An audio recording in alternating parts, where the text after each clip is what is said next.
Hi. Not too much to report on, so, 1, I nailed my chin with a car door, and we're going to let you see it. Yeah, check that out. I broke skin. Yeah, there's no point in putting my finger there. I broke skin, and it's all bruised. That other thing was just a normal scar from 7th grade. So yeah, that's interesting. There's really not much else to report, so instead decided to talk to you about Cabbage Patch dolls. I don't know about you, but I grew up having one, and then, got scared of it, because I didn't like dolls after a while. But apparently there's this myth that they were originally made to get children and just people in general accustomed to seeing mutated people during the Cold War. This is a myth, and this is a false myth, but I just thought it was interesting to say. Apparently they were, they started off in 1983, this guy named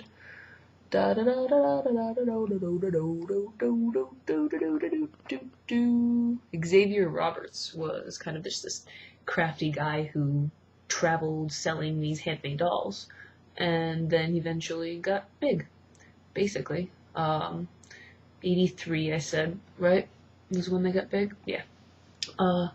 And it was mostly just because they were actually huggable, and a lot of it's just because, one, you didn't just buy them, you adopted them, and so they were, your kid, and otherwise, every single one is slightly different. Like, they had computers that made each one slightly different.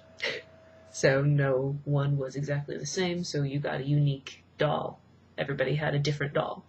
So those are kind of the big things, and they got big.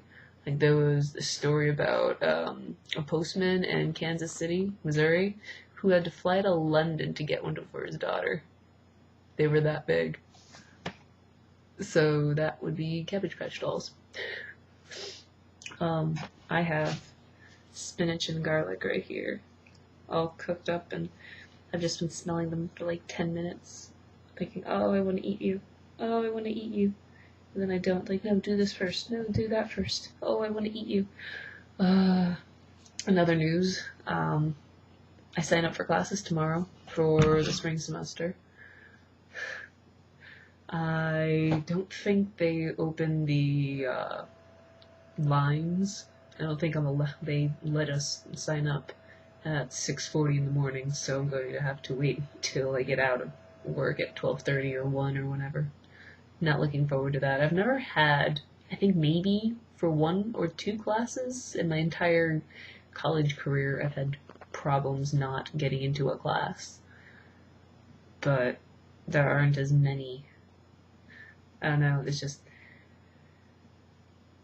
a grad school program's different than English majors. So I don't know how hard it's going to be, and I'm not looking forward to having to wait until 1 to sign up. So we'll see what happens. Hopefully it'll work out. And that's really all I have, because frankly I want to eat my spinach. So that's what she wrote, and that's what I said. So cheers.